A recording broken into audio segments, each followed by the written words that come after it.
পাকিস্তান তেলে বেগুনে জ্বলে উঠেছে, মানে খোঁচা খাওয়া বাঘ। এই যে শ্রীলঙ্কার বিরুদ্ধে 133 রানে শ্রীলঙ্কাকে বান্ডিল করে দিয়েছে। আর পাকিস্তানের বোলিং যা দেখলাম, ইন্ডিয়ার বিরুদ্ধে যদি এমন বল করতে পারতো পাকিস্তান, তাহলে হয়তো খেলাটা অন্য রকমের হতে পারত। তবে পাকিস্তান প্রতিশোধ নিতে চায়। ইন্ডিয়ার সঙ্গে ফাইনাল খেলে পাকিস্তান প্রতিশোধ নিতে চায়। ভুললে চলবে না, পাকিস্তানের কাছে এখনো সুযোগ রয়েছে। এর পরের ম্যাচ বাংলাদেশের সঙ্গে। শ্রীলঙ্কার সঙ্গে যা অবস্থা সেটা আপনারা দেখেছেন। পাকিস্তান জিততে চলেছে ম্যাচ। 133 করেছে শ্রীলঙ্কা, আর পাকিস্তান 133 রান যদি তুলে দেয়, আত্মবিশ্বাস ফিরে পাবে। এরপরে বাংলাদেশের সঙ্গে খেলা, আর বাংলাদেশের সঙ্গেও যদি পাকিস্তান জিতে যায়, ফাইনাল কিন্তু ইন্ডিয়া বনাম পাকিস্তান।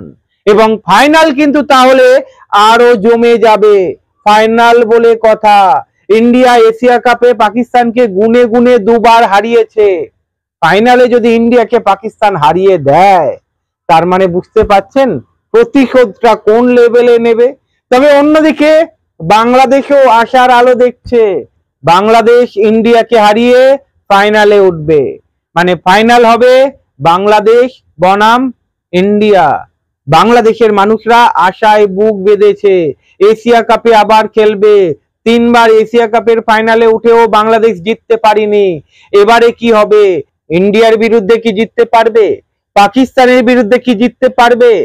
বাংলাদেশ যদি পরপর দুটো ম্যাচ জিতে ফাইনালে চলে যায়, মানে ইন্ডিয়ার বিরুদ্ধে এবং পাকিস্তানের বিরুদ্ধে, তাহলে বাংলাদেশ অনেকটাই এগিয়ে থাকবে। তবে এমনটা নাও হতে পারে। যেভাবে তেলে বেগুনে জ্বলছে পাকিস্তান শ্রীলঙ্কাকে হারালো বলে, এরপরে বাংলাদেশের সঙ্গেও ম্যাচ রয়েছে।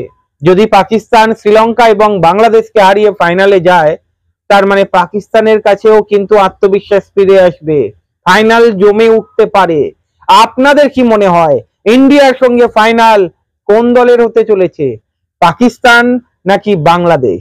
কমেন্ট করে জানাবেন। ভালো থাকবেন।